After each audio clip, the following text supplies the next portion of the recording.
This is Cat Simoni, and you're listening to The Gareth Nelson Show. Beautiful voice there of Cat Simoni, and she's live in studio with me. Cat, how are you doing today? Oh, goodness, we can't. Got to put you up there. Can we hear talk again, please, Cat? Sorry? We're going to have to use another mic here. It's not picking up. Hold on. We've got a bit of a technical problem as always. It's fun. Try this that. One. There we go. It's always the thing. Turn the mic on. And I've done so many of these, and I keep doing. And I thought I had it on. Sorry about that, Cat. Oh, you think I've flown back from Cape Town here? Cat, how are you doing today? Fine. I'm feeling quite warm in this Johannesburg place, actually. Yeah, it was freezing at home, absolutely freezing, and now I've actually had to disrobe and take all my clothes off. Well, it wasn't like this on Saturday. Trust me, it was very, very cold. So it's warmed up nicely today. All right, Kat, how did you get started into music? And I was a kid who always had a talent for music, and so was playing the piano, singing. My parents recognized this and sent me off at a very early age to piano lessons. And from then on, my whole life was a series of Natal Wind Band, youth orchestras, choirs, church choirs, singing at weddings, performing or being the entertainer and being the accompanist for choirs and for school productions. And then I decided to study music for matric. And so, I got a great matric with a music degree, and also just one instrument after the next. So I started with piano, then added violin, added saxophone, added guitar. Sure. You have to make a choice. You're either going to be a sporting individual or you're going to dedicate your life to music. And as it gets busier, you just have to make a choice. And I made the choice to be a musician. And I see you did a BSc graduate from Durban as well. Yes, well, I mean, my parents wanted me to get a real job. Yes. As they do. So but music is a real job. Well, you got to tell your traditional parents of course, that. Of course. Yes, I did a BSc in Maths and Chemistry, and then I became a qualified Maths and Science teacher. Wow. Then I decided that I still wanted to do music and went overseas and pretty much worked as an accountant, and then decided if you're going to be a musician, you need to be a musician. You need to do it, absolutely. Yeah. And you've got to find a way, and you've got to pick up the telephone, and you've got to audition for agents, and you've got to just make it happen.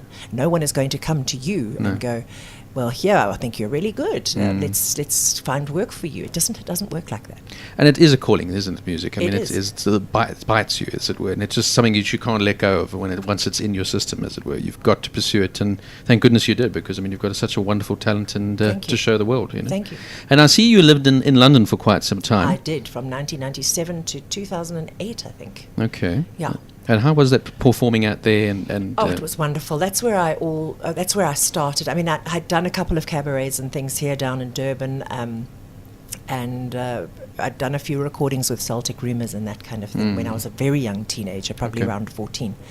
But I really made the decision to become a permanent musician in London, where I did some advertising jingles. I wrote music for the Pop Idol series. Okay. I did those demos that they have for new songs that go on to publishing houses and things. And then I went and auditioned for an agent and said, right, I want to play for a living. I don't want to be getting up at 6 a.m. and getting on a train and going to sit in an office like everybody else. I don't have to, so therefore I don't want to. And I auditioned for him, and he said, right, you can start whenever you want to start. Wow. So I started the next day and played every night in different places, hotels, functions, venues, sometimes in restaurants, sometimes in bars, sometimes in, for functions like stag nights and things like that, whatever. I mean, Iranian ladies' lunches, that kind of thing. Wow, okay. No, it was fantastic, and I like working at night. I'm a night owl. Most musicians are. Indeed. And the only thing that really changed my mind was having my children, where your whole time frame changes. And I had twins as well, so I had two. Yeah. And I decided to come home after that because I needed help. And then, so that's when you came back to your family out here and everything to like my mum, my dad, and to more of an outdoor lifestyle, because London is very difficult to raise children. It's just traffic and buses and small apartments. Yes. And I don't think kids thrive in that environment. And tell me, how does it compare, though, performing in London versus South Africa? I think there's the expectations are pretty similar. If someone is doing a live performance, you expect them to do it well.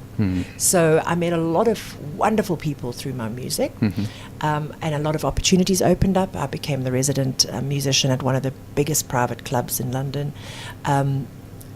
It was exciting. I got to meet international people. But then performing in South Africa as well, you meet international people. You meet people from all over the place and new faces, and they're so positive. And encouraging, and then you pick up another gig from there, and you pick up another function from there, and that's how it networking, moves. as it were. Absolutely, through networking. And I mean, that takes me to the next question. I mean, what is the sort of state of local theatre, can I say, in this country at the moment? It's a very difficult business to be in because the funding isn't there. No. You know, like the civic theatre and the children's theatre, and you've got to get bums on seats to make money in theatre, serious bums on seats. I'm sure. And at the moment, with the whole climate of the economy being quite depressed and people being afraid to drive at night, people aren't coming to the theatre and driving out at night and parking and having a lovely meal and then going to the theatre. That people are afraid to drive at night.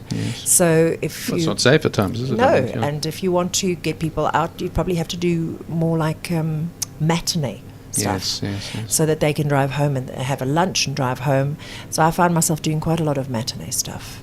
And one of the first things you find as well when the times get tough is that luxuries like theatre do go for the wayside. Yeah, and with petrol prices hiking and everything, people can't haul themselves in from Benoni to go and see a show in central Johannesburg. No, true. It's very challenging on the budget at the moment. And for you now personally, I mean, I remember seeing you years ago in a Ella Fitzgerald show, and I mean, you were absolutely brilliant in that. For you, obviously, you do a lot of these shows to commemorate fantastic artists, etc.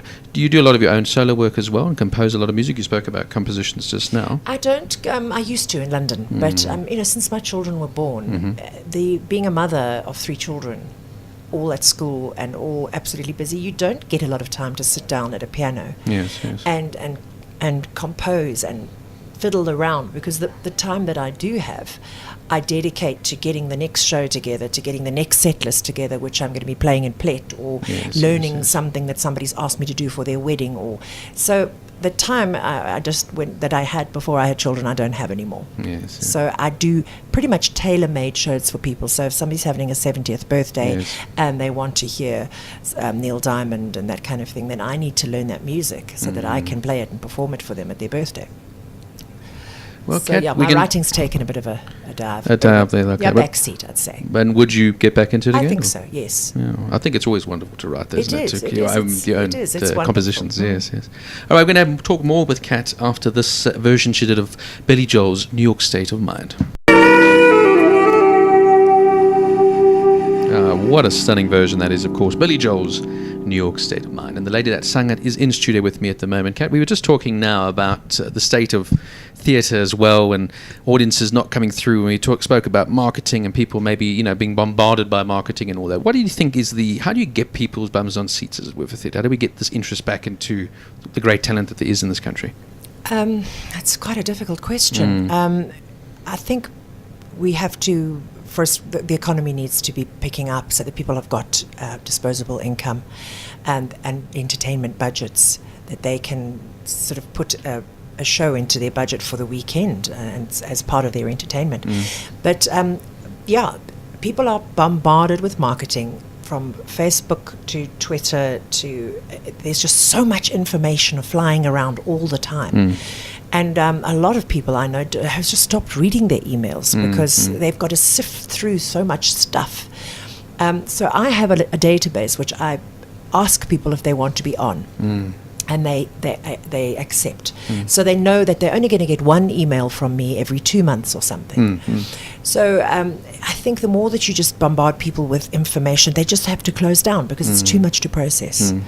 So I'm open to suggestions. How do you get bums on seats? I think it's through asking people to recommend. Yes. If you've enjoyed it, tell your friends, say you'll really enjoy it, or maybe, it's not for you, but it'll be for you, that kind of thing. Because theatre definitely has people that love it, and they like funny theatre, and then you get groups of people who like dramatic theatre. Musicals. all these Yes, things, musicals. yeah. Some people hate musicals, so it's all about recommendations Absolutely. and word of mouth. Well, let's hope the listeners out there are hearing it, and because now let's talk about your current show that's on at the Auto and General Centre Theatre. Yeah. What's right in Mandela Square, guys, so it's hard to miss.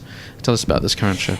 It was a very edgy piece written by Alan Glass, myself, and Paul Spence, and it came about when Alan and I were sitting in Cape Town, and we were deciding what type of show we wanted to do together, because Alan is a very accomplished actor and singer, and he Yes. I think he did Not the Midnight Mass quite a few years ago, and Beautiful Creatures. Yes, of course. Yeah. They're Jordan, right? Yes. Yes.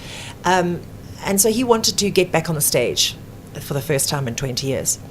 So I said, well, let's do something real. We're always putting on things that are fantastic and with gorgeous diva dresses, and I'm always doing jazz shows with glittery gowns.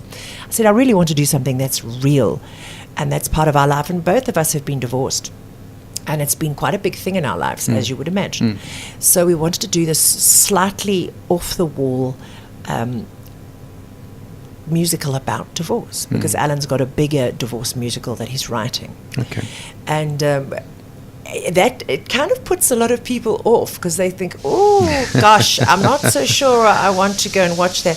But it's funny. It's got an edge to it that's funny. You know, when he's a psychologist, Yes, and yes. I'm a divorcee that walks in and I'm quite cross and dishevelled. Yes, yes. And I don't want to be there. But he talks to me about the emotions, and then we use music and music therapy to try and get to some of the issues, and to sing out some of the anger and some of the pain. And it also ends up being amusing in itself, because he's a very quirky creature who's Yes. got tics of his own, and Okay. also a divorce of his own too. It's an experimental piece, and it's developing every time we put it on. And how long is the run for? It's called A Couch and a Piano. Couch and Piano. And I think the run ends this coming Sunday. All right, at so 12 and o'clock. the shows are through from Tuesday through till Sunday? From tonight through till Sunday, yeah. Usually at 8:15 at night, 2 shows on a Saturday, and there'll be 1 matinee at midday on Sunday. Okay, well, folks, go and get yourself to that. I'm definitely going to get myself along to it. Sounds very good. And like I said, it's in Mandela Square. It's literally around the corner there. You'll spot it quite easily, the Santon Theatre on the square there. All right, let's get back to more your career now. I mean, firstly, I wanted to ask you some of your favourite moments performing live, things that have stood out for you. That would have to be when I sang in the musical Elijah. And Okay. I was singing the alto part. That was one of Okay. my first operatic debuts. Wow. Because I was opera trained while I was at university, and I wasn't doing my music. I was missing it. So I took lessons, and I took formal opera training. Oh, fantastic. I sang the alto of Elijah now at the City Hall, and that was absolutely wonderful. I sang on the stage with Boy George Oh, in wow. Liverpool Empire, which was also a fantastic experience. Oh, wow, yes. And then I think the first time when I came back and I managed to stand on a stage as a live performer with audiences that had come to see me, as opposed to being there hired by the venue to entertain people. That was a moment where I realized I actually am an entertainer. I can hold audiences, and people want to hear me sing. So it would have been something like the Theatre on the Square, where I did my first Ella Fitzgerald. That was just fabulous. Just People actually yeah. bought tickets to come in and watch see you, me. yeah. And then, of course, I absolutely adore my jazz sessions with John Fresk, Oh, wow. Tony yes. Yoko. Yes, yes, yes. Justin Holcroft, and it was Graham Curry, who's now left for the USA. Yes. Mark Doobie now plays bass for us. But also standing on the stage there in those Christmas jazz, and it's a packed theatre, and everyone's there thoroughly enjoying being entertained and being teased, and cracking little jokes and having people shout out things, and the whole side of entertainment that I never knew before as a musician. I've become a bit of an actor as well. Yes, yes. And real all-round entertainers. But Yes, and that fear of having people look at you, it's just no longer there. So I'm quite happy to talk to people and entertain them, and that type of thing develops over absolutely, the years. I'm sure. Yeah. And regrets in your career, things that you would have done differently, as it were? I wish I had believed in myself a bit more. as a youngster, I was from quite a good conservative Westville Catholic family, and it wasn't the done thing to get on stage and sing and dance, and I was always quite conservative, as opposed, when it came to looking at people and doing the whole entertainment thing. I was always an accomplished musician, and I could always perform for people, but the shame of being on stage and the fear of people looking at you because you're a young Catholic girl, I wish I had managed to get over that a lot earlier in life. But I suppose that's the joys of experience and being out there. And Absolutely. Yeah. And then taking those believing chances, that I yeah. was good enough to Yes, actually yes. be a musician and call myself a musician and to have a career in music. Yes. It's all in your head. It is. It's a total battle within, isn't it? I mean, and speaking of which, now, what would your advice be to a young performer now? So somebody wants to become the next performer, theatre actor, pianist, whatever. What would your advice be to that person? I would firstly say you have to be able to know whether you are good, whether you are proficient. Yes. So if somebody who can play 3 chords on a guitar wants to be a musician, I'm thinking Yeah. you're going to be in for a very tough time. Yes. First of all, study your art. Make sure that you are highly proficient at it, that you can sing in tune, that you can write music, that you are proficient on your instrument Indeed. of choice. Indeed. Then you need to start making connections. So you can't just send tapes to radio stations, or you'd have to put yourself out on the internet, make a video, make a recording, however you can, get people to do you favors. You've got to be a bit of a hustler. Because record companies aren't putting money into young people anymore. No. They want to go and find a product that's already launched on the internet, and then they want to make money out of you, but you've already developed yourself. They don't want to do any more development. Exactly. So you've got to be very seriously tough. You've got to decide that you're not going to let yourself get offended easily or hurt easily. And you've just got to keep going. No matter what. If you get a bad review, if someone hates your album, if somebody says you're dreadful, you cannot please. I think this is the biggest piece of advice I've learned over the years. You cannot please 100% of the people 100% of the time. Absolutely. And you've got to be okay with that. Otherwise, it's going to break you. And develop that tough skin, as it were. Absolutely. Yeah, it's going to be more no's than yeses I mean, most you of the time. think about the Beatles, they were turned down. I was reading about Madonna the other day being rejected. Yeah, look at her now. everyone's been rejected. Exactly. And it makes you better, doesn't it? It does. It makes you tougher, and then it makes you real. Yes. Because we're trying to protect children too much these days from everything, from all sorts of disappointment. If you Well go said. into the music business, you're going to be disappointed every step of the way. So you've got to be able to make that choice. Well, I think that's fantastic advice, because I couldn't agree with you more, because it's exactly my experiences and how I've viewed things as well, because that's the story. It really is. That's the case. I'm only carrying on because I really believe I can give people a lot of pleasure. And I've seen it, and people say to me, oh, we just loved that. We just loved hearing those old songs again and the way you did them. And, whereas do. maybe an 18-year-old might not like what I do, but that's fine.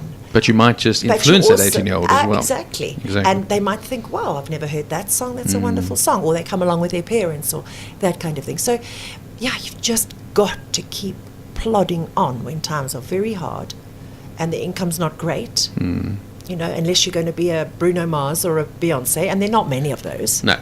And there's very few that will get to that level. You've got to keep your eye on the art, and you've got to keep going.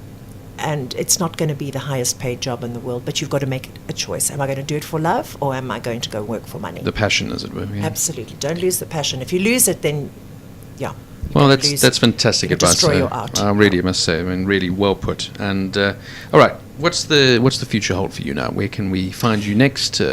Also online, things like that. How do people buy your music and get hold of you? Okay. I can be contacted on Facebook. I have a page, Cat Simoni, which is CAT and then SIMONI, and they can like my page. And then I post all my upcomings on there. I have posters with all the details. My next upcoming is after the shows. I'm doing Rotary Jazz in Woodmead on Sunday with Fantastic. Tony, John, Justin, Yes. and Mark. Then I go down to Cape Town, and I will be doing the couch and piano at Kalk Bay Theatre, and possibly at the Baxter. We're still negotiating that. Okay. And then next year I'm heading overseas to Belgium Oh, wow.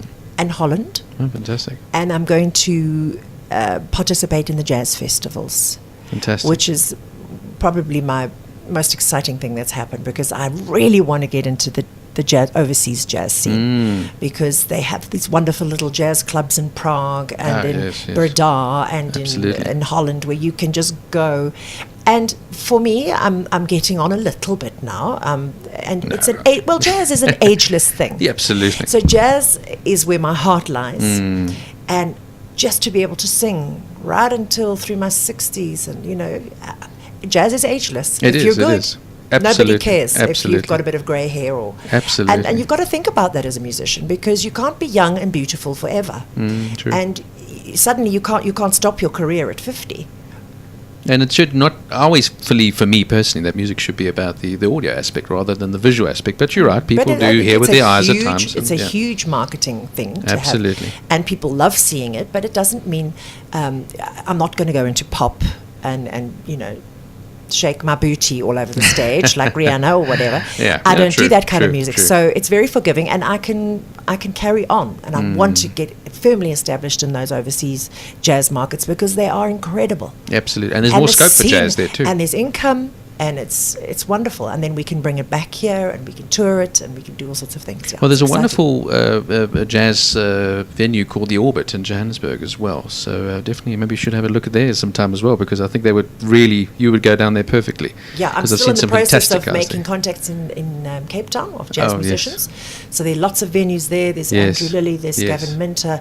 I've only been down there 6 months now. Oh, okay. And also there's Were you cruises based up here first? I was based in Natal, Natal, in yes, the good. quiet town of Howick. Oh, really? That's where my parents were, which is why I Wow. brought the kids back to South Okay. Africa. Yeah, but Okay. it was difficult because I was driving everywhere, Oh, yeah, all over there. yeah. Driving here, driving there, Hoedspruit, Bloemfontein, East London. Yeah. The mileage must have been heavy. Delstrom. Yeah. Yeah. But you've got to do it. If Absolutely. music is your passion, you've got to put your gear in the car, And go. and Yeah. you've got to hit the road. Well, it's an absolute inspiration, Kat. And look, I must thank you for coming in today. Thank you for having me. It's been an absolute pleasure chatting to you and getting an insight into theatre and jazz music, and just a different insight, basically, into the ways of performing. So thank you so much for being on the show today, and we'll definitely keep in touch and hopefully get you on again. Maybe we can get you to play live next time as well. Yes, hopefully. All right, we're going to play out with a song called Mad About the Boy. I'm mad about the boy. I know it's stupid,